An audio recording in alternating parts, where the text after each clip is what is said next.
우리는 이렇게 자기 자신의 습관에서 우리는 이렇게 뭔가 노력이라는 선불, 노력이라는 것을 선불제로 취급하는 습관을 갖는 것.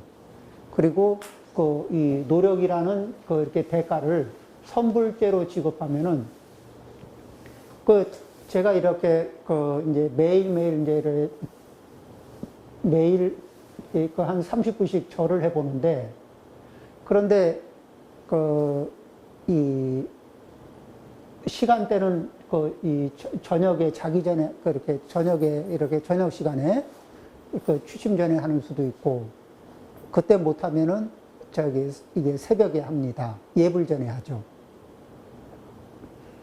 그런데 그때쯤 되면은요, 저녁에는 뭐가 어렵냐면 이제 하루 에너지를 거의 다 썼기 때문에 고단해서 미루고 싶어 하고, 그러죠? 예불 전에 일어나려면은 너무 이른 시간이라 쉽지 않아요. 그리고 나머지 시간은 규칙적이지가 않아요. 이게 변수가 많으니까 변수가 개입하면은 꾸준하게 하기가 어려워요. 꾸준할 수 있는 시간은 저녁 시간 취침 전이거나 안 그러면 예불 전이에요. 그런데 언제가 제일 그래도 뭐냐면은 매일 저녁에 하고 저녁에 한 30분 절을 하고 그 다음에 또 잘 씻고 자면은 아침이 굉장히 가뿐한 거 있죠. 밤새도록 몸도 잘 회복하고, 예, 잠도 깊고, 예. 우리가 이 아픈 뒤에 몸을 회복하는 거 말고, 또 우리가 양심이 상처가 난 뒤에 회복하기 위해서 노력하는 거 말고, 또 체면이 많이 망가진 뒤에 체면을 회복하기 위해서 노력하는 거 말고, 이게 선불제로 노력을 좀 하는 그런 습관을 갖는 거. 그래서 그럴 때 이제 제일 먼저 이렇게 내가 공개돼 있다. 공개돼 있다는 거는 일단은 이 엇나려고 하는 그 경계선에서 두려움을 갖게 돼 있어요. 그러죠? 공개돼 있다는 상태에서 보면은 이렇게 도로에 이렇게 주행을 하고 있는데 경찰관이 보고 있습니다. 그런데 속도가 오를까 말까 하면은 조심스러워, 안 조심스러워요? 그렇죠? 교통신호를 이렇게 혹시 아차 싶은 경계선에 있을 때 어때요? 경각심을 가지고 자기 자리로 잘 돌아옵니다.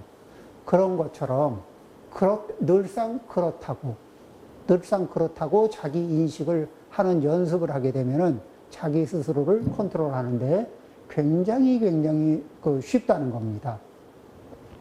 요거는 쉽게 살려고 이 마음을 갖는 거예요. 고생하려고 이런 마음을 갖는 게 아닙니다. 자, 그 다음에 135쪽입니다. 나쁜 짓을 은밀한 곳에서 할 때에도 하늘과 땅의 신과 귀신들이 함께 있다. 그들은 함께 있으면서 가까이서 봐요. 나는 못 봐. 그들은 나를 보고 나는 그들을 못 봐요. 그들은 내 허물을 모두 보고 있다. 만약 나의 악행이 중대하면, 그런데 내가 하고 있는 악행이 중대하면 모든 종류의 불행들이 나에게 온다. 너무 세면 이제 그것이 내 과거생에 지어놨던 복력을 무시하고 그걸 싹 쓸어버리면서 재앙으로 다가오겠죠. 또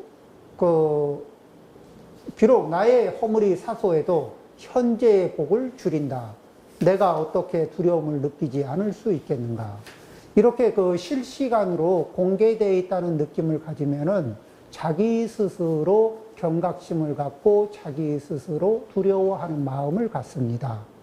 그런데 이렇게 이 마음을 가지면은 인생을 대충 살기 위해서는 불편한 마음인데 잘 살기 위한 마음을 가지면은 굉장히 유리해요. 좋은 습관을 만들려고 해보면 굉장히 유리한 이 생각법이죠. 그렇죠. 그리고 사실은 무량수경에서도 이런 얘기가 있어요. 무량수경에 보면은 극락세계에 이제 이 여러 가지 원이 있는데 그 중에 한 원이 극락세계에 나무와 나무가 있고, 극락세계에는 이게 사는, 이렇게 극락세계 왕생에서 사는 극락세계 주민들이 숫자가 무지무지하게 많아요. 근데 그분들 중 아무라도 그 극락세계 나무와 나무 사이에서 어느 세계에 누가 어떻게 지금 살고 있는지 보고 싶다 하는 마음을 일으키잖아요. 그럼 여기에 이렇게 나무 사이에 홀로그램이 쫙 그 세계가 이렇게 비춰진다는 겁니다. 그래서 겉도 보고 속도 보고. 진짜로 겉도 보고 속도 보고 다 본다는 거예요. 그럼 이제 겉도 보고 속도 보니까 뭐 하는 거냐? 그분들에게 이렇게 좋은 인연을 지어줄 이 길을 찾을 수 있는 능력이 있다는 거죠. 그러니까 극락세계의 그 많은 분들이 사실은 마음만 먹으면 내 행동에 과거, 현재, 미래, 이 속마음까지 다 들여다봐요. 그런데 제가 이쪽 극락세계 주민으로 지금 참가하고 싶어 하는 마음이 있거든. 근데 그러려면 이분들한테 초청장을 좀 받아야 되겠는데 준비 좀 해야 될 거 아니에요. 그러니까 우리의 이 내면을, 우리의 과거, 현재, 미래를 관통해서 바라볼 수 있는 존재는 경전의 말씀에 의하면은 무지무지하게 많아요. 그러니까 설마 누가 보겠어, 설마 누가 알겠어, 이런 생각을 접고 세상이 다 알지. 하늘이 보고 땅이 보고 그러죠. 그리고 이제 세속에서는 뭐라 그래요? 낮말은 새가 듣고 밤말은 쥐가 듣고. 그리고 이 혼자 사는 방 안에서는 벽이 듣는데 무슨 소리냐. 그렇게 그런 마음을 갖습니다. 그래서 137쪽에 보면은 자신이 방에 혼자 있을 때에도 천신과 귀신들은 아주 주의 깊게 관찰하고 모든 것을 기록한다. 이걸 그냥 이거 미신입니다, 이렇게 얘기하지 말고 이것을 사실이라고 받아들였을 때 실제로 그런 존재들이 있지만 우리가 지금 그걸 증명한다는 건 증명하느라고 애를 쓸 게 아니라 이렇다고 받아들였을 때의 내 신구이 삼업을 다스릴 수 있는 힘은 그분들이 관찰을 해준다는 그분들의 힘을 빌려서 내 신구이 삼업을 다스리기가 너무너무 쉽다는 거죠. 안 그러고 내 노력으로, 내 관찰력과 내 노력으로 내 신구이 삼업을 컨트롤하려고 하면 10의 9은 실패해요. 그런데 이분들의 도움을 받으면은 굉장히 쉽게 갈 수가 있습니다. 비록 바르지 못한 행동들을 교묘한 말로 숨기려고 해도 귀신과 천신들은 폐나 간을 들여다보는 것처럼, 그 속을 다 들여다보는 것처럼 마음속을 환히 들여다볼 수 있다. 궁극적으로 사람은 스스로 속일 수 없다. 그러니까 남들은 다 속여도 자기는 못 속이지. 그리고 자기가 알고 있는 것은 천신도 알고 귀신도 안다는 얘기입니다. 왜? 그분들은 타심통이 있으니까. 만약 다른 이들이 자신의 모든 행동과 속마음을 알고 있다면 매우 부끄러울 것이다. 그렇죠? 안다면, 노출돼 있고 공개된다면 부끄러울 만한 일이라면은 그것이 공개되기 이전에도 이것은 언제든지 다 공개될 수 있는 것이다. 이런 마음 자세로 산다는 거예요. 따라서 어찌 끊임없이 모든 행동을 조심하지 않고 그 행동이 불러올 결과들을 두려워하지 않을 수 있겠는가. 자, 이제 요게 요범 선생이, 유학자가 자기가 자기를 컨트롤하기 위해서, 그러니까 과실을 범한 거에 대해서는 더 이상 범하지 않는 것을 기본으로 하고, 그리고 범할까 말까 하는 경계선 위에 있는 습관을 컨트롤 하는데 이러한 방법을 썼던 거예요. 그러면은 이런 방법을 쓰게 되면 그냥 나는 좀 착하게 살고 싶어 그러는데 어느 날 가다 보면 메비우스의 띠를 밟고 있듯이 선한 길을 가다가 어느 순간에 그 선하지 않은 그 길을 걷고 있기도 하고, 이렇게 메비우스 띠는 안으로 밖으로 이렇게 이렇게 연결돼 있잖아요. 그런 식의 삶을 사는데, 그런데 이제 이런 요범 선생이 자신을 관리하기 위해서 이 정리한 옛 성현들의, 부처님과 옛 성현들의 이게 가르침을 참고 삼아서 자기를 관리하는 법을 그렇게 정리를 했습니다. 그래서 138쪽에, 자, 그러면은 이분도 이제 이 운곡선사의 가르침을 받고 생이 한 생만으로 끝나지 않는다는 것을 이해하고 받아들였죠. 그러니까 한 생만으로, 금생만으로 끝나지 않는다는 걸 알아요. 그러면은 금생에 살다가 내가 지금은 더 이상 짓지 않지만 이왕 지은 잘못은 어떡할 거냐? 이왕에 지어놓은 잘못들은 어떻게 할 거냐? 그럴 때 138쪽입니다. 그러나 아직 한 호흡이라도 남아있는 한 가장 나쁜 행동들이라도 참여할 기회를 갖고 있다. 그러니까 어떤 것이라도, 어떤 행동이라도 아무리 큰 허물이 있다 하더라도 그 허물을 뉘우칠 수 있는, 그 허물에 대한 이게 무게를 덜 수 있는 마지막 기회라는 게 있다는 겁니다. 반전의 기회라는 게 있다는 거예요. 사람은, 자, 이제 이렇게 봅니다. 내가 완전한가요? 자, 신구이 삼업, 내 몸의 습관, 말 습관, 마음 습관은 완벽한가요? 아니면 좀 부족한 데가 좀 더러더러 많은가요? 부족한 데가 더러더러 좀 있나요? 예. 그러면은 나는 우리 번뇌 습관은 나를 뽐내고 싶어요. 나를 기준으로 해서 뽐내고 싶죠. 그죠? 이 뿜뿜뿜 하고 싶어 해. 뽐내고 싶어 하는데, 그런데 사실은 나를 객관적으로 이렇게 바라봐 주면은, 그러면은 나는 이렇게 부족한 부분도, 좋은 부분도 있고, 좀 부족한 부분도 있고, 이래요. 그래서 나를 있는 그대로 바라보는 그 능력이 있고, 또 남에게 내 모습이 다 공개됐다는 전제 하에서 생각을 해보면, 내가 거만해질 가능성과 공손해질 가능성, 그 중에 어느 쪽이 좋을까요? 어느 쪽, 공손해질 가능성이 높아질까, 안 높아질까? 남들이 내 앞모습도 다 알고, 뒷모습도 다 알아. 그런 분하고 있어요. 그러면서 내가 존중하고 공경할 만한 분들하고 있어. 왜 자꾸 존중하고 공경할 만한 분들하고 있다고 얘기를 하느냐면, 그것은 보현행원품의 첫 번째 예경제부를 염두에 두고 하는 얘기입니다. 그러니까 사람들은 예경제불,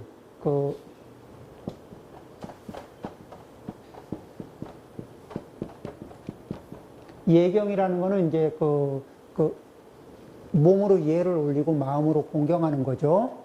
그리고 제불은 뭐냐면은 모든 부처님들을 얘기하는 거예요. 그래서 이 모든 부처님들은 어떻게 보느냐면 과거, 현재, 미래 이렇게 놓고 봐요. 그래서 과거의 모든 부처님들, 현재의 모든 부처님들, 이미 성불하신 분들이죠. 그러면은 미래의 모든 부처님들은 지금 성불했을까? 못했을까? 이미 성불했으면은 현재 부처님이나 과거 부처님이 되겠죠. 그럼 미래 부처님은 아직은 성불을 못하신 분이에요. 그러면 미래 성불하실 부처님들의 후보는 누구냐면은 일체 중생이거든. 그러면 일체 모든 중생들을 포함해서 이미 성불하신 부처님과 또 아직 성불하지 못한 일체 중생들을 다 누구처럼? 부처님처럼 예경하고 예로서 대하고 공경하는 마음을 가져라. 자, 이 마음이 이것을 실천하는 정도가 얼마나 깊어지느냐에 따라서 이걸 실천하면은요. 자, 이제 이걸 실천하는데 예를 들어서 자식들하고 아들이나 딸하고 대화하기 전에 아들과 딸을 예경하는 마음을 갖습니다. 그러면은 아들, 딸과 대화를 하는데 너는 내가 시키는 대로 해. 이렇게 들어갈까요? 안 그러면은 그래, 어떻게 생각하니? 하고 내가 공경해요. 아주 마음 깊이 공경합니다. 그 말을 다 들을 수 있는 여유가 나한테 생길까 안 생길까? 그렇죠? 그 다음에 내가 존경하는 분이에요. 공경하고 그러면은 내가 공감하려고 노력할까 안 할까? 그렇죠. 이렇게. 그 다음에 뭐가 필요한지도 느끼고 그리고 또 다른 분들도 나를 예경해줘. 내 가족도 가족 하나하나가 나를 예경해줘요. 그래서 나를 존중해주고 공경해줘. 서로가 서로 그렇게 예경하고 존중해줍니다. 그런 관계면 어때요? 이런 관계는, 자, 그렇게 되면은 그런 관계 속에서 우리는 이 사람들을 바라보고 그러면은 내 습관도 조절할 수 있는 각도가 나오고, 그 다음에 우리가 이제 여기에서 항상 그러니까 우리가 허물을 범한 것들, 그리고 또 내 습관 자체가 장점도 있고 단점도 있고 남는 부분도 있고 부족한 부분도 있어요. 그래서 뭐예요? 그 부족한 부분에 대해서 항상 인정하고 남는 부분에 대해서도 뭐죠? 남는 부분을 자랑만 하는 게 아니라 부족한 부분에 대한 인식도 있죠. 그래서 뭐예요? 그런 부분이 있게 되면 우리는 겸손하고 공손한 정도를 갖게 되죠. 그리고 예경하는 마음을 늘 갖게 되고, 그래, 내가 부모지만, 내가 어른이지만, 내가 다 아는 것도 아니고, 또 시대가 다르니까 살아가는 법도 다르지. 그런데 너희는 어떤 식으로 살고 싶니? 그래, 무슨 얘기를 하고 싶은 건데, 그러고 얘기를 들어보고, 그래, 그렇구나. 그게 너희들한테는 맞을지는 모르겠지만, 우리들 세대에서 이렇게 안목으로 바라보면, 그 부분에서는 이런저런 점도 보이고, 이런저런 것도 참고를 좀 해볼 만한데, 그걸 좀 감안해서 한번 다시 생각을 좀 해보고, 조금 더 나은 결론에 도달할 수 있도록, 선택은 네가 하는 거지만은, 이 선택도 네가 하고, 그 결과에 대한 책임도 네가 좋든 싫든 다 받게 된다. 나는 네가 받게 되는 결과가 너에게 도움이 되는 결과였으면 좋겠다. 이렇게 얘기해 줄 수 있는 거 아니겠어요? 이렇게 우리는 부모가 자식에게도 좀 공손해진 상태에서 접근하기. 남편도 아내도 서로가 서로에게 좀 공손해진 상태에서 이야기하고 공손해진 상태에서 이야기 듣기. 그리고 내가 당신보다 우월하다든지 내가 당신보다 완벽하다든지 이게 우리 근자감이에요. 내가 당신보다 낫다는 그 생각을 우리는 수시로 이렇게 자기 마음속에서 이렇게 하거든. 그리고 그걸 증명하고 싶어서 몸부림을 쳐요. 그러죠? 그래서 이렇게 근자감이에요, 근자감. 나를 이렇게 키워놓고 남을 이렇게 줄여놓고 보는 근거 없는 자신감. 이게 이 다급생례 연습해온 우리의 번뇌입니다. 자, 그냥 나는 이런 착각이 있어요. 나에게는 이런 착각으로 대인관계를 갖거든. 그런데 이 착각을 사실로 받아들여. 이 착각의 현상을 사실로 받아들여요. 그래서 나는 행동하거든. 당연히 이렇게 행동하겠죠? 그러면은, 요렇게, 요 입장에서 이분을 바라봐 줄 때, 어때요? 아주 웃기죠? 근데 실제 생활에서, 봐라, 되게 웃긴다. 저런 게 다 있어. 이런 경험들 있을까, 없을까요? 그런 거 있죠? 그런데 내가 이렇게 사이즈를 키워 있을 때 나는 나를 자각할까, 못할까? 잘 못해요. 그러면 나도 누군가, 저렇게 다 있어. 이렇게 이런 일들을 겪을 수 있죠. 그런데 내가 하는 행동은 남한테 안 들킨다고 생각하고 또 네가 하는 행동은 내가 다 알지. 이런 느낌이거든. 근데 그럴 리가 없습니다. 그래서 우리는 늘 이 공손해질 수 있는 자기의 사이즈를 정상 사이즈로 돌릴 수 있는 그 길을 찾는 것이 중요하다. 저 정상 사이즈 요만하게 이것을 나라고 이렇게 인식할 수 있게 되면 이렇게 서로 교통을 하게 될 때 어때요? 나를 이만하게 인식하고 교통을 할 때는 나도 모르게 지을 수 있는 악행이 제법 많아요. 그런데 내 사이즈가 정상으로 돌아온 상태에서는 관계를 맺으면은 그냥 그 상식적인 관계가 되는 거예요. 바람직한 관계가 이루어지고. 그래서 이 부분에서 자기 사이즈에 대한 착각, 전도, 이런 부분에서 벗어나는 길, 이 길을 찾는 거는 그 중에 이 요범 선생이 일러주는 이렇게 자기가 공개되어 있고, 나 자신이 그렇게 대단하지 않다는 거, 남들과 대비해서 특별하지 않다는 거, 그렇지만 조금 더 노력하면 조금 더 좋아질 수 있다는 거, 이것을 믿고 실천할 수 있는 길을 찾아내는 것, 이것이 중요하다. 네, 잠시 쉬었다 하겠습니다.